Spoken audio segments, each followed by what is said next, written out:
E estamos de volta agora no segundo bloco do Doctor Entrevista e hoje nós estamos conversando sobre os desafios, os avanços tecnológicos, os desafios dos novos engenheiros do século XXI. E estamos aqui com o professor Walter Antônio Basso conversando um pouquinho sobre esse assunto. No primeiro bloco a gente terminou falando exatamente desses desafios que esses engenheiros, os profissionais em geral, enfrentam, né, e deveriam saber mais e conversar mais e estudar mais sobre esses assuntos. Eu vou me reportar à década de 70, quando muitos projetos foram copiados nos Estados Unidos e na Europa, aqui no Brasil, mas eram projetos feitos para aqueles lugares, né, e foram copiados aqui no Brasil. E hoje a gente percebe que o Brasil passa por situações que já não dá mais para ter cópia. Tem que ter inovação, tem que ter um avanço tecnológico voltado para o próprio país, né? E era o que a gente estava conversando. A escassez da água, os problemas com o petróleo que a gente já enfrenta, problemas da própria infraestrutura urbana, né? Talvez a gente precise de melhorias. Como é que o senhor vê esses novos desafios, esses antigos desafios, já agora para o profissional? Bom, você falou em década de 70, né? Eu me formei em 77 na engenharia mecânica. Os desafios eram menores na época.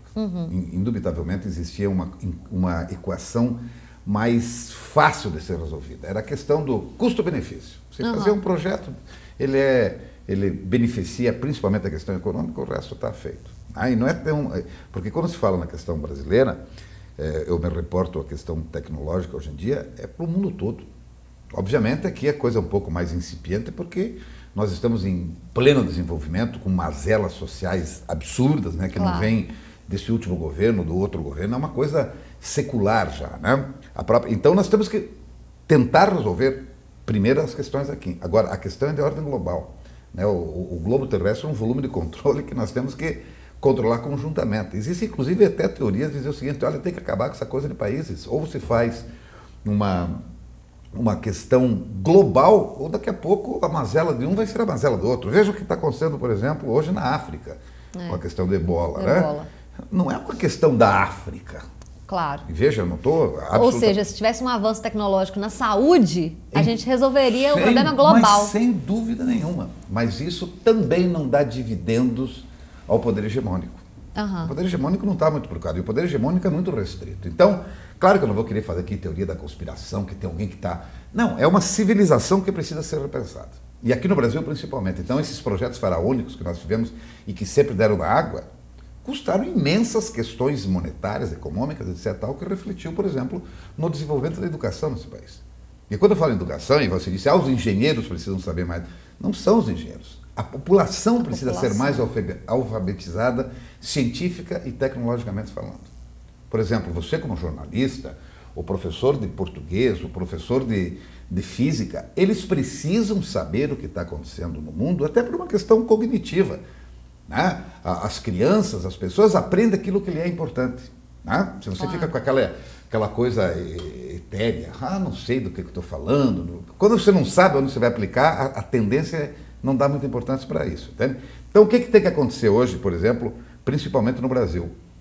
Indubitavelmente, se não se aplicar em educação fundamental, nós podemos ficar esperneando quanto nós quisermos aqui. O problema não é a academia, o problema é o ensino superior, o problema está muito anterior a isso. Mas o problema também é na academia, porque a academia às vezes faz vistas grossas para isso, entende? Eu acho que tem que ser um movimento, e aí eu não estou falando, Paulo, em engenheiro, em professor universitário, professor. Isso tem que ser um conjunto de possibilidades, onde essa política de dizer, porque a educação vai ser prioridade, realmente vire prioridade. Entende? Porque agora estamos chegando perto de uma eleição para presidente, então todo mundo promete horrores em relação à educação. Não, porque nós vamos fazer... Menina, onde um professor em nível fundamental recebe R$800 por mês, onde não pode nem comprar livros para poder se aperfeiçoar, então eu não consigo entender que tipo de prioridade nós queremos dar para a educação. Claro que eu consigo entender, eu estou sendo sarcástico. Né? É óbvio. Mas então, e eu quero ver, daí, até não acompanhar aquele velho ditado, né, que é de pequenino que se torce o pepino, vamos tentar torcê-lo agora que ele já está grande aqui em cima na universidade, entende? Porque a própria universidade se enclausura também, eu estou falando mais das universidades federais, ela se clausura um pouco e deixa a sociedade meio como quem diz, e nós, né? Então tem que realmente voltar essas questões através de pesquisas científicas, através de pesquisas tecnológicas, pensando numa coisa especificamente, não só no homem, mas no processo civilizatório como um todo. Acho que a construção do conhecimento como um todo, né? Não é o conhecimento específico de uma área ou específico da necessidade brasileira, desses desafios que o engenheiro, que a gente volta a falar sobre o engenheiro, mas não só esses desafios, é a construção de um conhecimento muito maior, até social. Sem dúvida, sem dúvida. Claro que eu não vou ser radical ao ponto, por exemplo, se eu entro num avião para viajar de avião, eu quero que o piloto seja bom em pilotagem. Óbvio. Claro, eu quero um engenheiro bom em concretagem, mas por que paralelo a isso, essas pessoas não têm conhecimento, por exemplo, estou generalizando, óbvio que alguns têm, né? Mas da questão filosófica, da questão sociológica, da questão de vida, e é mais prazeroso para você, na qualidade de cidadão, ser um leitor atento, estar se atualizando, mas não só com a televisão, com a internet, que da mesma forma que isso é uma coisa fascinante, está cheio de idiotices ali. Assuntos vagos, né? Sem dúvida nenhuma. Não é só vagos, meio que como que diz o seguinte, enquanto manter o teu cérebro sem pensar, esse processo civilizatório continua. Eu não estou fazendo crítica, eu adoro televisão, tenho uma bela televisão na minha casa, adoro assistir um filme, etc. Mas começar a filtrar um pouco essas questões. Que isso não seja o primordial da educação do brasileiro. Mas perfeito, mas é o primordial. Você veja, por exemplo, os domingos à tarde, é o que o Frei Beto uma vez disse que é o processo de imbecilização da civilização brasileira. Mas é verdade, o conteúdo que se tem aí é só abobrinha o tempo inteiro. Eu não estou dizendo que você não precise disso. De vez em quando a gente também chega em casa, quer ver bobagem, claro, etc. Tal. Mas nós poderíamos usar esse tipo de recurso para fazer uma desalienação coletiva com o povo. Porque a educação não é só na escola também, entende, Paulo? Então, tem essa questão de você produzir isso na escola para que isso, como um vírus, no sentido benéfico, se espalhe nas famílias. Porque senão nós vamos ficar cada vez mais berrando, no sentido bem pejorativo. Oh, violência, precisamos mais... Não adianta nós espernearmos contra uma coisa que está posta aí. Ou nós aplicamos em educação, seriamente, ou a violência vai aumentar, ou a desigualdade social vai aumentar. Então, não adianta a gente querer fazer remendos curriculares e outras coisas, né? E como diz a música, a televisão me deixou burro, muito burro demais, né? E acaba deixando a gente desse jeito, alienado nas situações, né? E sem saber sem conhecer os reais desafios que a gente mesmo vai enfrentar. Né? Não só, lá em São Paulo está faltando água. Não, não é por aí. Essa amostragem de São Paulo é uma coisa que me assusta, porque são 8,5 milhões de pessoas dependendo de um abastecimento que está indo para o ralo. Não querendo fazer piada com a está indo literalmente para o ralo. Né? Verdade. E o que nós, na qualidade de engenheiros, por exemplo, ou nas escolas de engenharia, seja aqui na Docto, seja na UFSC, seja onde for, estamos, por exemplo, parando para dizer, escuta, vamos começar a pensar nesses problemas. É a mesma coisa da mobilidade urbana. Ninguém mais anda, não sei o que, mas, no entanto, continua se fabricando carros cada vez mais potentes, cada vez mais gastando mais.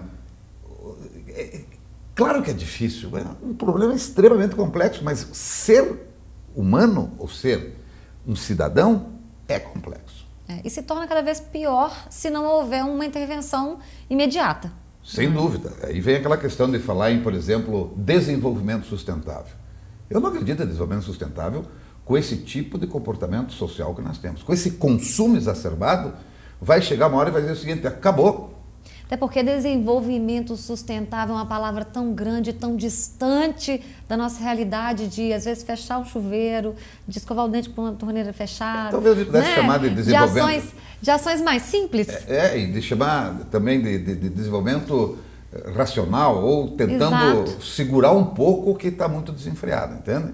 Não estou sendo contra que a gente pense a questão da sustentabilidade, etc. Mas eu acho que a palavra não está bem empregada para mim. Ela é mais de marketing do que de eficiência. Ou seja, com esse tipo de comportamento, vem de repente os caras fazendo propaganda de uma montoeira de consumo supérfluo, dizendo, olha, nós estamos a favor do desenvolvimento sustentável.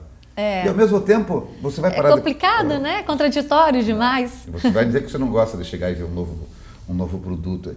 É muito complicado. Por isso que eu digo, nós temos que repensar o processo civilizatório. De que forma? Não sei se de repente, claro, estou falando aqui uma bobagem, mas de repente dizer, olha, o que tem está ótimo, agora vamos tentar sustentar isso e melhorar o que está posto aí. Não, mas é o tempo inteiro novas questões para novos consumos, etc, etc, etc, etc. Então é muita coisa para ser ainda pensada, pesquisada, analisada e resolvida. Mas que precisa começar a ser pensada. Agora. É esse que é o grande problema. As escolas pouco estão se importando, até dizem, é verdade, mas vai e veja, por exemplo, o comportamento das aulas para ver se essas questões são discutidas.